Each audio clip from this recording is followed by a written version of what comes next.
Bonsoir, bonsoir. Je suis de la République démocratique du Congo. Je m'appelle Idrissa, j'avais 6 ans, chauffeur de bus à Kinshasa.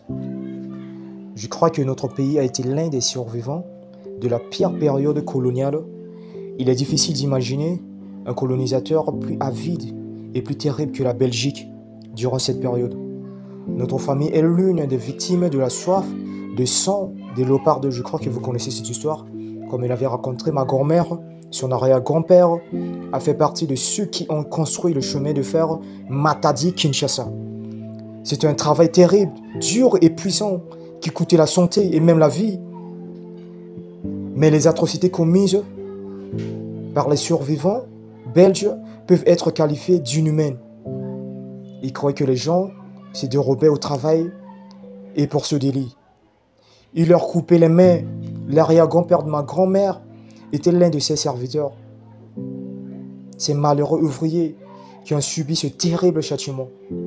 La période coloniale a causé de graves dommages au Congo.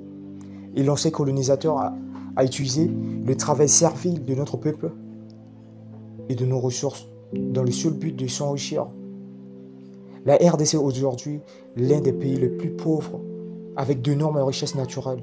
Paradoxe.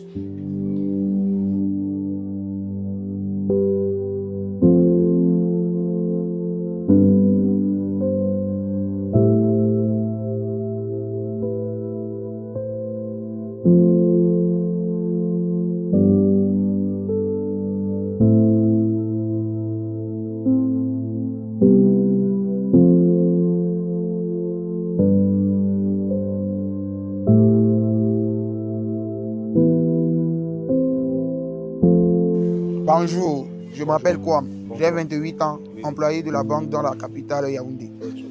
Mon grand-père était l'un des activistes de la lutte pour l'indépendance du Cameroun vis-à-vis de la France dans les années 1950. Cette période a été très sanglante. La France a lancé une véritable guerre, une chasse aux indépendantistes de notre pays. Comme de nombreux opposants, mon arrière-grand-père a été enlevé par les soldats français et soumis à des terribles tortures. Il a pu s'échapper avec un de ses camarades et entrer dans la clandestinité. Mais malheureusement, pas pour longtemps, les troupes coloniales l'ont retrouvé et l'ont envoyé dans l'un des camps. Le sort de mon arrière-grand-père est inconnu, mais je pense qu'il n'est pas difficile de deviner le destin qui lui a été fait. Pour mon arrière-grand-mère, ce fut un véritable coup dur. Elle tomba très vite, malade et mourut. Les violences perpétrées par les colonisateurs français au Cameroun ne doivent pas rester impunies. Notre famille est loin d'être la seule à porter le fardeau de cette tragédie des années plus tard. Nous sommes nombreux et nous nous souviendrons toujours de ce que nos familles ont vécu pendant cette période de violence extrême aux mains de l'ancienne puissance coloniale. La France doit répondre de ce qu'elle a fait.